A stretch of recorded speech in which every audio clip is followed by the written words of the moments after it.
Hey guys, so today we're going to be talking a little bit about food.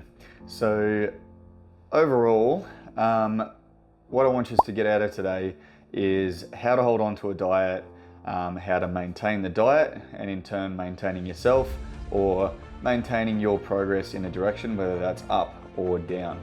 So the first thing that I'm going to be talking about with you guys today is building a system. So this is how I help my people. This is how I run my own kitchen, run my own diet, things like that.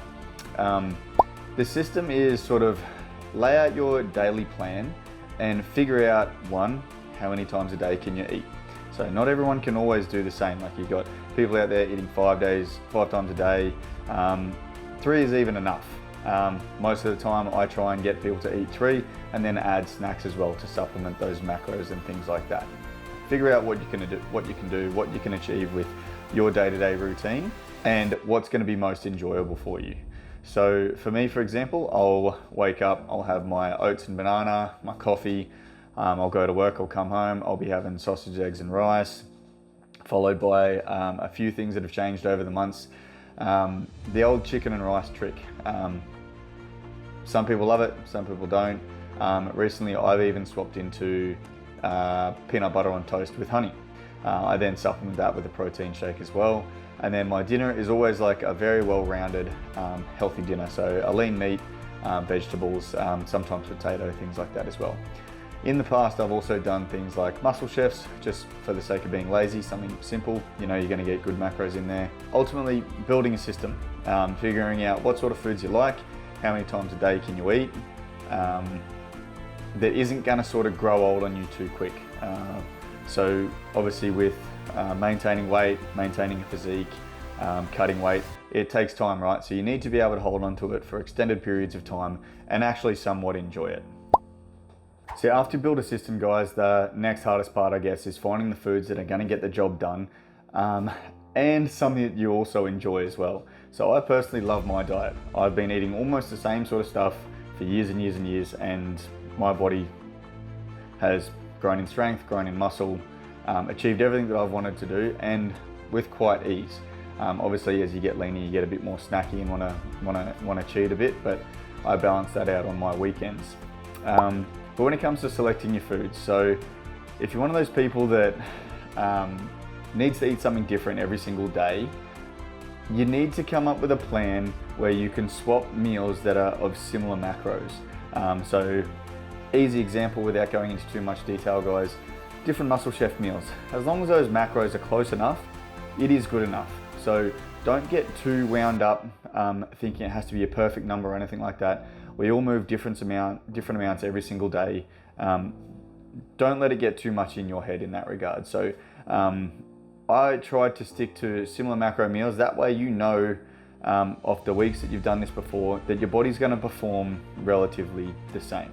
So what I would do for you guys out there, say for example, you're sick of this one lunch, create another lunch similar, and then that way going forward, whether you're meal prepping, whether you're just making it on the spot like I do, when you do grocery shopping, you know you can swap these different meals through the week and your end result will be the same.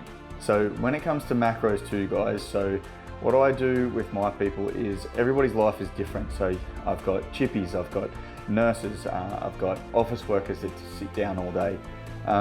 Your macros that I help people with depend on each individual's output. So you can't be giving the same macros to one person because they might not need energy here, or their body might react differently to eating those things there. So that's where the macros you should or even experiment yourself. Find a coach, someone that can sort of help you dial those in when you're supposed to be eating certain foods, that sort of stuff. So when to eat your carbs, how much protein you've got to eat, getting a little bit hungry, you need to up your fats or have fats in general. Yeah, so when it comes to building those macros, that's where a coach can come in handy and sort of give you a bit of direction rather than just confusing yourself. Okay guys, quickly just talking about fads, like fad diets. So whether it's keto, carnivore diets, cutting all carbs out of your foods, even though I know that's similar to keto, just using shakes, all these different ideas that marketing companies out there and individuals push on people to try and sell their products or trick you into thinking that's the only way. I'm sorry, that's bullshit. So I've never done any fad diets, and to my knowledge, I've held on to my body and my physique extremely well. I won't compare myself to anybody, but I don't use fad diets, and I highly suggest people don't. Purely because they trick you into this mentality of following this for a certain period of time to achieve a result. But then what happens once you get that result? That fad diet is not maintainable for a lot of reasons. I can't break them all down in this short video. But my point being, doing things the way that I do them, building a system for something that you enjoy, there should be no end to it. Building a system that you can enjoy, you can adjust it so you can cut weight, you can adjust it so you can maintain weight, or you can adjust it obviously so you can gain weight if that's what you're trying to do.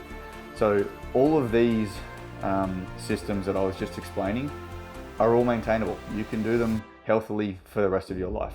So that's my advice when it comes to fad diets. Okay guys, last 2 points on this subject: discipline and your output. So make no mistake guys, there is no easy way to hold on to a diet. Like getting very lean, maintaining your physique at a low body fat percentage, it is difficult. There is a reason most of the people out there in the world do not have abs. Yeah, absolutely going to use a bit of self-discipline with this one. Just all the tools that I've taught you throughout the rest of this video just help that, so requires slightly less discipline, if that makes sense. The only other thing talking about this subject is your output. So obviously somebody that's on their feet all day, banging nails into walls, mowing lawns, they're all going to have a substantial advantage over somebody that's sitting for a living. I can't stress enough how much sort of, when it comes to cutting weight, sitting for a living is hindering you.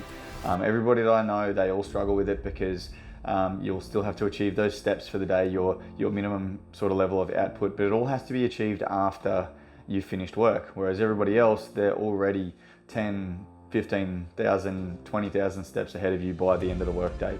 It's just a matter of fact, unfortunately, your output will have a direct result on what you can eat with your foods. Also, it'll let them get away with certain things in their diets that for a sedentary person will not be able to get away with. So just keep that in mind guys, there's no way around that one. Just if you're stuck at a desk, try and stand. I do have mates that do it, and if they can do it, you can do it. So it's just mind state. Hey guys, to wrap this video up, I'm just going to give you a little bit of a tour around my kitchen, my shelves in the cupboard, a little bit in the fridge too, that you can sort of see what my life looks like in the middle of the week, and how I sort of structure my grocery shopping even to help me maintain it through the week. So just getting into here guys. So basically ignore everything from the bottom shelves down, even though it's all still quite healthy stuff for my wife as well. This is where all my stuff lives, and obviously just protein supplements and stuff up the top. But as you can sort of see in here, there isn't too much that doesn't fit outside of my diet. Probably the worst thing in here at the moment is a jar of Nutella back here that I haven't actually even looked at for, God, it's probably even off. Let's have a look. Oh God, yeah, there you go. Expires 19th of May last year. Probably can't see that, but that's all right. So I'll bin that right now.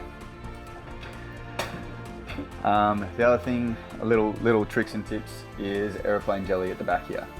Obviously making sure you get the light stuff. That's helped me out in a pinch in the past. Yeah, so nothing in there that really allows me to cheat on my diet through the middle of the week. So taking a look in the fridge here too guys, we've got my mashed potato, sausages, dog food in the form of chicken drummies. Now they think they're going to get fed. Milk, even I use Sunkist zero sugar to sort of help me in the middle of the week when I'm craving sugar. But that's pretty much it guys. Like I've got the butter that I put on my peanut butter and honey. Not really much in here that allows me to cheat through the week. So that's what I mean when it comes to your system, making sure that even your grocery shopping is dialed in. Don't go and buy all this junk food that you can tempt yourself with through the middle of the week. Alrighty guys, so I hope this video helped you help build a bit of a setup for your daily routine, organize your grocery shopping, things like that. If you've got any questions, leave a message down below. YouTube, obviously like and subscribe please. It'll help me continue to do these videos. Hopefully I can keep giving you guys some hot tips to achieve your goals. And for this video I want to do a bit of a blooper. I've got a jar of macadamia nuts in the cupboard here that I haven't been able to open up since I got them months ago. I tried banging them on things, I tried multiple times tearing up my hand to open it. So let's see if I can do it today. Alrighty.